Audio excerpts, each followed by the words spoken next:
Welcome to the Triangle Congruent series. In this series, we'll build a complete understanding of triangle congruence, from the basic concepts to practical problem-solving techniques. By the end of this series, you'll have a clear understanding of triangle congruence and be able to apply it confidently to a wide range of problems. In this first video, we'll begin with the basics of congruent triangles. What is congruence? It describes when two geometric figures have the same shape and size. If one figure can be rotated, reflected, or translated to match another exactly, then the two figures are congruent. For example, here we have two quadrilaterals. They are in different positions and orientations. By rotating and translating one of them, we can make it match the other exactly. This means the two figures are congruent. The same idea applies to triangles. If two triangles are congruent, they have exactly the same shape and size, so one can be made to coincide exactly with the other. When they overlap, each side and angle matches exactly with a corresponding side or angle in the other triangle. Now, let's try a quick exercise and see if you can identify the corresponding sides and angles. Here we have a parallelogram. If we split it along one of its diagonals, we get two triangles that are exactly the same, so they must be congruent. Let's label the two triangles ABC and DEF. Now, let's identify their corresponding sides and angles. Notice that angles A and D are the largest, so they form a pair of corresponding angles.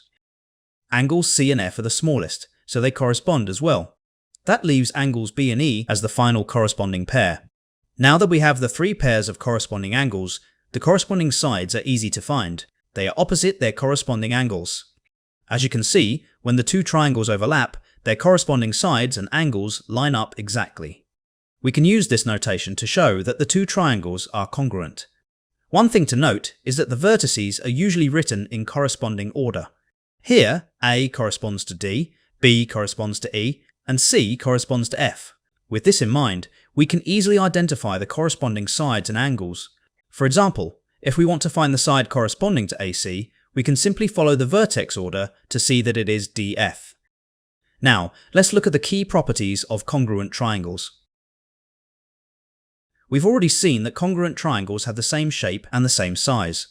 This gives us an important property. Corresponding sides are equal and corresponding angles are equal.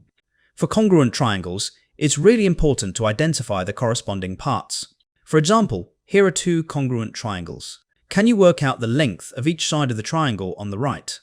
This is straightforward. Since the two triangles are exactly the same, we can quickly get the answer. What if we place the triangle differently? No matter how the triangle is positioned, we can find its side lengths once we identify the corresponding parts. The red sides are the longest and the green sides are the shortest. Using the properties of congruent triangles, we can then determine their lengths. Now let's look at another example. Here are two congruent triangles. Can you determine the three angles of the triangle on the right? Let's have a look. Since these two triangles are congruent and all three angles of the triangle on the left are known, we just need to identify the corresponding angles to determine the three angles on the right. We can see that the corresponding sides are already marked here. The angles opposite these corresponding sides must also be corresponding angles. Using this, we can identify the three corresponding angles.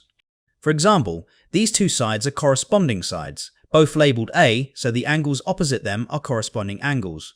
By the properties of congruent triangles, this angle is also 60 degrees. Using the same method, we can identify the other two pairs of corresponding angles and find their values. That completes the problem. To sum up, the key idea is to first identify the corresponding parts, then use the properties of congruence to find the unknown sides or angles. Okay, that's what we covered today. In this video, we explored the basics of triangle congruence and the key properties of congruent triangles.